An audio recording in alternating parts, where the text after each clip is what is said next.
Hello, fight fans. Thanks for joining us at MMA Insider. Before we get rolling with today's news, show some love by hitting that like button and subscribing. Now let's uncover the latest happenings in MMA. Starting off, Dana White releases Jon Jones The GOAT promo amidst pound-for-pound debate. Moving on, Michael Bisping details why he's against Alex Pereira's potential return to middleweight. Next, Belal Muhammad trolls Conor McGregor ahead of NFL season kickoff. Lastly, illegal streaming platform RIPS UFC's Dana White after recent threats.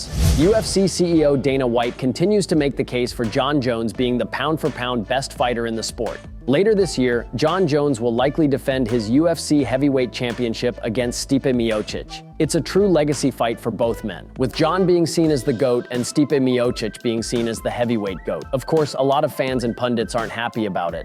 That's because of the Tom Aspinall equation. The Englishman is the interim heavyweight champ, and many believe he should be the one getting a crack at Jones. Alas, this is the direction the promotion is heading in. In recent months, Dana White hasn't been shy in professing his admiration for Jon Jones. Talking to the media, here is what he said. Did you guys read that stats? He recently just beat the #1 heavyweight in the world. Hope you guys read that stat. You know what is great about technology? We're not far away from AI actually doing these rankings, and it'll be a great day when AI starts doing the I'm really excited about that. UFC Hall of Famer Michael Bisping is vehemently against Alex Pereira potentially returning to middleweight for a shot at title holder Dricus du Plessis. Pereira will face rising light heavyweight contender Khalil Rountree in the UFC 307 main event next month in Salt Lake City. He returns to the octagon after successful title defenses against Jamal Hill and Yuri Prohaska this year. Pereira, after watching du Plessis' recent win over Israel Adesanya, has teased a return to the middleweight division.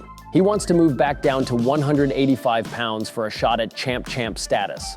But Bisping isn't keen on the idea of Pereira moving back down, despite Dana White's recent openness. During a recent reaction video uploaded to his YouTube channel, Bisping explained the downside to Pereira moving back down to 185 pounds.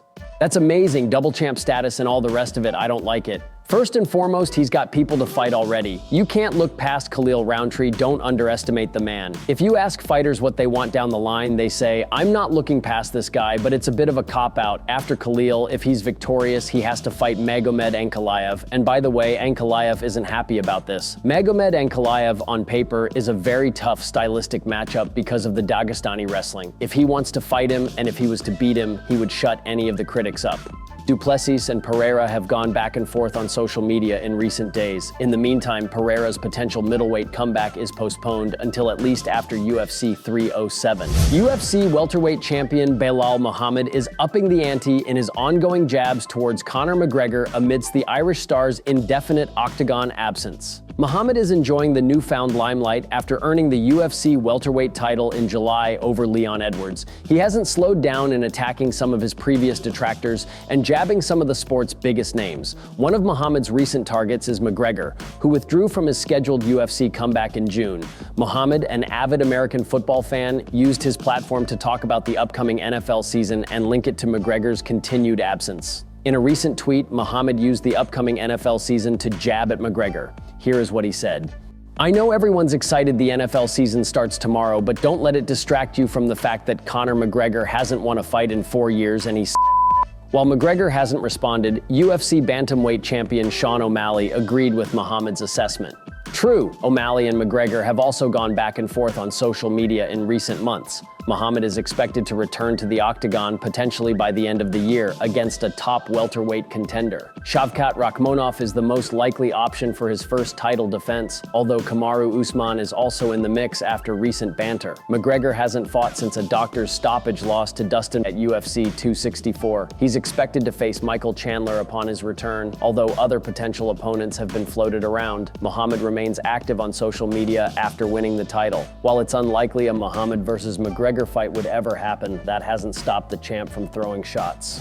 A top pirate streaming service has issued a series of responses to UFC CEO Dana White's remarks about potentially taking legal action against streaming platforms. White and the UFC are days away from one of the biggest events in promotional history at UFC 306 at the Las Vegas Sphere. The card marks the first major sporting event held at the venue, an event focused on promoting the history of Mexican combat sports. Ahead of the pay-per-view, White used part of a post-fight press conference to tout the UFC's ability to combat piracy.